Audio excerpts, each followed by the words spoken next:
Spot on. Okay, so joining me now is Munster and Irish rugby player and Loughmore native Brian Gleeson. Brian, thanks a million for joining us. Thanks, Paul. Thanks for having me. Um, Brian, yeah, it's great to have you on. I kind of want to get a bit of a sense of your kind of journey to where you are now today. You started off obviously born in Loughmore, from all accounts played hurling up to kind of 14, 15, and then you kind of got into rugby. Just talk to us about your kind of development in your start off in rugby and let's say and sport in general. You started kind of with hurling and football be kind of before transitioning over to rugby.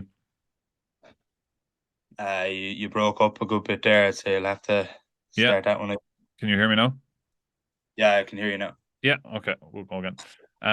So Brian, just tell me a bit about your kind of your start in rugby from reading about you, and you born in Loughmore, started playing kind of hurling and football, then kind of transitioned to Rockwell and got into rugby that way. Just talk to us about that kind of original transition to the game of rugby.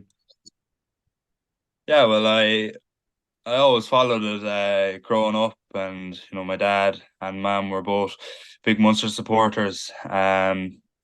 So I started in Turles Rugby Club at 6 because there was a good lot of my classmates were in there and had started. So it was kind of a sociable thing as well. So I started inside in Turles, and I don't know, I had a great time, and I kind of gave it up then after about 4 years. It just kind of was focusing more on the GA side of things. But when I went to Rockwell, I started in Rockwell, and I went back playing rugby then because rugby is the main sport there. So started back in first year, and from then, when I was in third year, we won a junior cup in Rockwell, and from that, then I got selected on the Munster development underage programs for the first time. And since then, it's been the start of it. Really, I did 17s, 18s, 19s, and then represented the Irish schools, and then Irish 20s last year and this year, and that's just how the progress has been. Yeah. Yeah, it's been a really kind of quick rise. Like I'd say that's not too long ago when you probably first was in there with the Ireland setups, and you're very much well established now. But with looking at the GA side of things, you were in with the Tipperary under 14s and 15s, I believe, at the time. Do you remember much from those days, or any kind of the names that are were in there when you were there? Do you remember any of them now that are kind of in with Tip maybe or anything like that at the minute? Yeah, thereabouts. I see. I'd be under 20s age now this year, so the Tip under 20s team would be the age group I'd be with. So like, there's a lot of names that are on that team that are still there. So yeah, it's nice to follow. And like, just, with last year, there's similar people there as well. Um, but yeah, look, I had fond memories. I played hurling at under 14, football under 15, and I think the skills that you learn from GA helps with the rugby. Yeah. They all kind of collide. Yeah, and you go into Rockwell then, and like by all accounts, Rockwell seems to be like a perfect place for a player to go develop as a rugby player. What's that kind of environment in there? Is it very much like is it that kind of breeding ground for young rugby players? Yeah, absolutely. When I started, it was every lad down there was encouraged to go down and play rugby, and that's brilliant. We had two teams, which we had great numbers, well, fantastic numbers. That we had two teams, and it was kind of more of a social thing. Everyone went down because that was how we made friends, I suppose, in first year. So even from that, and then as you go up in the years and the age group, it gets a bit more competitive when you get to your junior cups and senior cups. Yeah, and he had a good run by all accounts. He won that junior cup, and Dennis Leamy, another Tipperary man, was kind of in there at that time, and now he's in as the Munster defence coach. So that kind of familiarity, I suppose, that was that a help when you've gone in with Munster, kind of in the last 12 months, that kind of you have that kind of familiar face in there as well. Ah, yeah, it's nice. It's nice, in fairness, because I had Dennis for a few sessions. He's come in and help us a bit in junior cup, but in fairness, all the coaches inside have been very helpful to me. I knew Andy Kiriakou as well, the forwards coach from Irish 18s. So yeah, no, it's they've all been very good, and when I came in this year, they're all very helpful.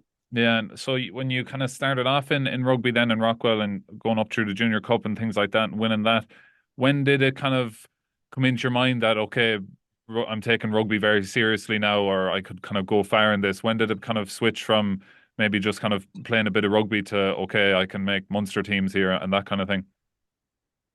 Yeah, it's after the Junior Cup win, I was selected for trials for the Munster under 17s. I went on to make that summer program then and played with them. And when you're with Munster under 17s, you think that, oh yeah, we're this is going to be an easy road up to the top now. I'm on a Munster team, but it's far from it. We were actually told when we started that out of the 30 people that are here, probably only one or two people will go and get a contract in Munster. So um, it's very slim margins, and everyone dreams of that are their dreams of being a player, but there's a lot of hard work and effort goes into it. Yeah, I'd imagine so. Yeah, do you remember anyone else from that team? Is anyone else from that team still around, or were the coaches fairly spot on that would only be one or two?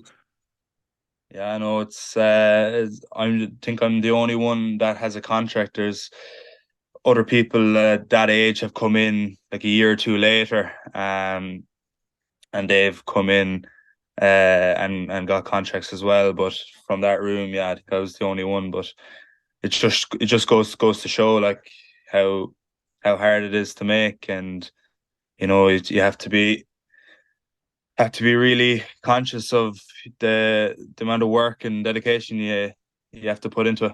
Yeah, 100%. It's such a kind of a professional sport in general. It's such a kind of a cutthroat business. But moving on then up to the Ireland under 20s, like last year, it was just such an incredible campaign. Winning the Grand Slam, you yourself kind of had an unreal campaign. And I think you were nominated for the RT Young Sportsperson of the Year. It just goes to show kind of the impact you had on that team. What was that experience like winning that Grand Slam mentioned down in Musgrave Park against England? You yourself were on fire throughout that kind of competition, scoring tries galore. What did that feel like you'd taken kind of a step up again after that campaign? Yeah, it was a fantastic campaign um, for the team. We to win a Grand Slam was fantastic. We had to face some really good teams. France were very good. From that French team that played that started, three of them are on the French senior squad at the moment. So to beat them at home was a fantastic result. And then England in the last game as well, they really gave it to us. And they have I think one or two players on the England senior squad now. So, but they're both teams stacked with talent. So it just showed you how good the Grand Slam win was. Yeah, and I'm just looking at that French team. Was that fella? I can't think of his name off the top of my head. He came on for France in the Six Nations last weekend. He's only 19. Would he have been on that under 20 team? Tuilagi, yeah, no, he actually didn't play against us in Musgrave, but he did play against us later on in the World Cup. In Yeah, fairness, yeah, he's he's an massive. absolute unit. I can't imagine Yeah. tackling him is too much fun. No, no, no, he's a monster of a fella. Yeah, yeah, because I saw him coming on and I can't remember how heavy they said he was, but for only 19 years of age, he's 20 something stone, and I was like, oh my God, like what? Like, so I can't No, imagine trying to tackle someone like him anyway. I'm looking at him, and he's about 4 or 5 months younger than me, which is very scary. Like he's an inch taller and about 25 kilos heavier, I'd say. So it's crazy. It's Oh, unbelievable. That's madness at the under 20 grade as well, and that's just crazy. But since then, anyway, you mentioned you went on to the under 20s, had that disappointment in the final, which he managed to avenge there just last week against France, which was an unreal occasion. Just if we fast forward a bit, just to that game last weekend, like that was an incredible win away in France against a French team, a high scoring game. It came down to kind of the last kind of play or two. You got a big turnover towards the end. Like just the feelings after that game, that must have been unreal. Oh, it was absolutely unbelievable. Tell you, the atmosphere was something really special. I think the capacity was only about 10,000 ish, but it's just a cauldron of a stadium, and it sounded like 40,000 people were there. Like when they sang their national anthem at the start, it just was incredible. Like I had goosebumps. Better But be singing it's along. It's a good national anthem. yeah, I nearly was. I was humming along to it, but yeah, it just once the game starts, then with the adrenaline, you sort of block it out a bit. But yeah, the team was just on fire, really. And France kept coming back at us. But we had an answer for him every time, and we went back up the pitch uh, and seemed to score. So some fantastic performances by all the players, and yeah, it was unbelievable win. Yeah, I know. And if we go back then to the start of this season, and you signed that Munster academy contract last year, and you're in a kind of around the senior squad for most of the season. How has that been for you in terms of a lifestyle change? Like you're kind of living the life of a professional athlete now, so I'd imagine it's kind of a big change to your just general day to day, kind of since been in there with the Munster seniors. Yeah, 100%. I think it's kind of the unseen, uh, from the outside. Like your life is changed a lot. You're more in the public eye. You know, sometimes if you want to go shopping, you can be disturbed something, but like that's it comes with privileges as well. You're doing what you love for a job. Um, I mean, the atmospheres at the games are like really, really special, especially in Thomond. And yeah, I'm living the dream at the moment. I'm playing with players that I've looked up to since I was young. And yeah, look, my day to day, when you're having training and stuff, you're in with your friends the whole time. So it's pretty good, I have to say. Yeah, and so like week to week, are you training? Would you be training every day, or what way? What does your kind of a general week for Brian Gleeson look like at the minute? Yeah, normally we'd be training about four odd times a week. Monday, Tuesday, we'd have Wednesday off, Thursday. If we had a match Saturday, we'd probably do a little captain's run or travel day on the Friday.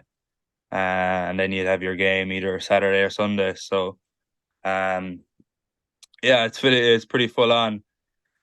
And you have your training, you have your gym, then you have to do video analysis of your training and games and stuff. So there's a lot to it. But it's all very enjoyable. Yeah, yeah, unreal. And on those Wednesdays, those rest days, are you just kind of recovering and laying off for the day, or what would you usually kind of like to get up to when you have a bit of time? Yeah, I know recovery is very important for us because we don't get many breaks, and especially this year with the season being so compact after the World Cup. There's games every week. So yeah, you don't want to you don't want to miss out on opportunities, especially for me being injured. You don't want to miss out on opportunities. So it's all about keeping the body right and in good shape. So yeah, recovery is very important, and Wednesday is a great day for that. Yeah, so looking then for yourself, like when you did make that Munster debut, you had that game against the Barbarians, and then the competitive debut shortly thereafter. You mentioned your parents were kind of big Munster fans, when you were growing up and things like that. That must have been a really kind of a special occasion, kind of running out into the field with the Munster jersey on. Yeah, for me it was very special. I can't even imagine what it's like for my parents. The they've been Munster fans since before I was born. My dad was at the Heineken Champions Cup finals and everything. So they tell me they're very proud and they go to all the games and stuff. I suppose they probably can't even believe it either because it's all kind of come so fast.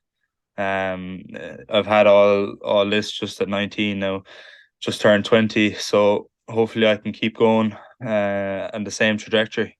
Yeah, no, geez, the sky is very much the limit at the minute. But looking forward now for the rest of the season and kind of looking forward for yourself. What are kind of your goals for the rest of the year, and what are you kind of targeting in the back of your mind? Yeah, look, obviously I have two teams at the moment with the Irish under 20s.